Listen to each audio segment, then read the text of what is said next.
Sawa. Thank you. Betty. Ambassador owacho pache, jambete owacho pache koso nyiso chung kalore gi gima noneno nikech kaka Agnes Salome wacho ne nitiere Bomas. Jambete mar piny Amerika ni bende nolimo Bomas kidienje moko mane nyalo nene kowuotho ka chande. In kaka jalo ma samoro otenore gi sirikal, inyalo neno ni dipo ni nitie kaka piny Amerika donjore kod sirikal kod piny Kenya kotenore kod weche ma giwacho. Mokwongo erokamano and erokamano ahinya daktari. It's been a while. Thank you. Yiena monda lere weche mokari adek ang'wen ka ema waket ler ne jo Kenya duto ma sani ni studio kodwa winjowa. Mokwongo, Meg Whiteman obiro Kenya kaka ambassador ma Kenya kodong gimoro 2 to 3 weeks to election. That is a fact. Dwe mar abich higani Meg Whiteman nobiro mkutano maduong' Ole Sereni. Mano chan gi America Chamber of Commerce. Ang'e man kech ana wuon emane an MC of that event. Ma ane mana somo bayo ne marwake obiye stage mondo ochiw speech ne. Okay. A speech ne no kanyo ekuma Meg Whiteman notimo presentation to the world on why Kenya. Why investors should come to Kenya. To kanyo emano kwongo wache ni Kenya had free, fair, credible elections manyokalo 2022.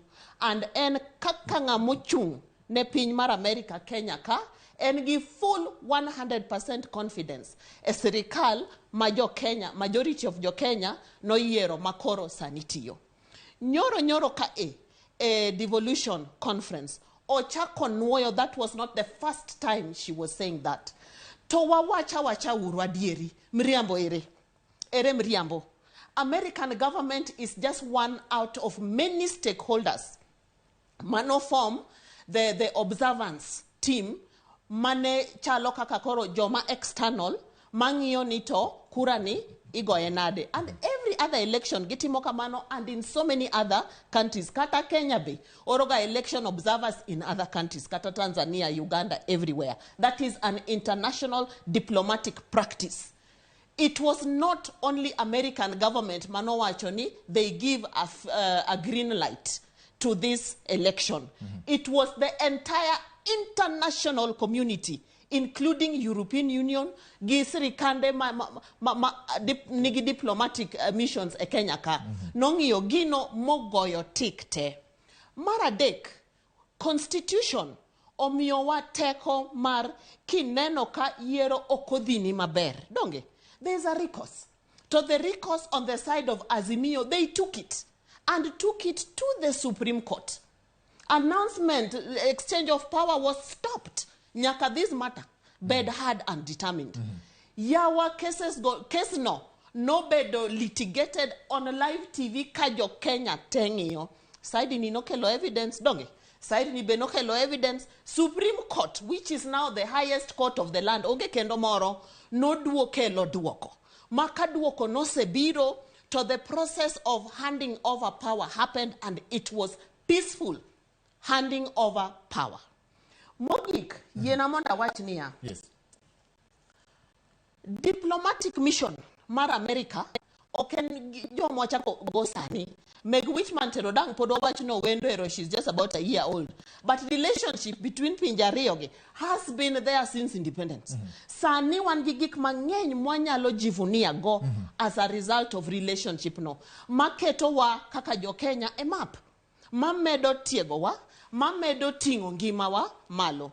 Mokwongo, sani wayudo 3 billion US dollars. Inge 3 billion US dollar kikete ka e room ni mi loka into Kenya shillings upongo room ni.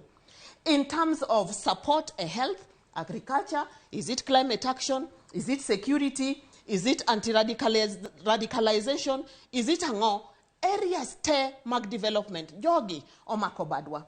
Wangeyo very well ni out of that relationship, sani wantegi a direct flight.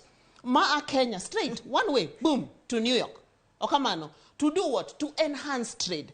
Koro angi matemo wacho ka katieko enia. Yes. Mokwongo wamiuru our diplomatic corps respect that they deserve kaluwore gi pinje magi represent e Kenya waka. Okay. Ko wacho gi moro moko mori, there are ways to do a recourse to that. Okay. But okinyal biro a public kori chalo ng'at moro ma kori dwanjao wendo ni nikech ambassadors giro gin wendwa. Sama ene Kenya en wendowa.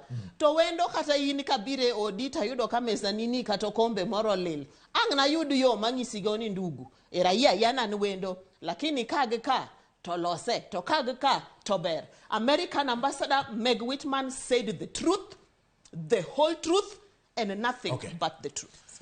Yes, Salome. First of all, I do correct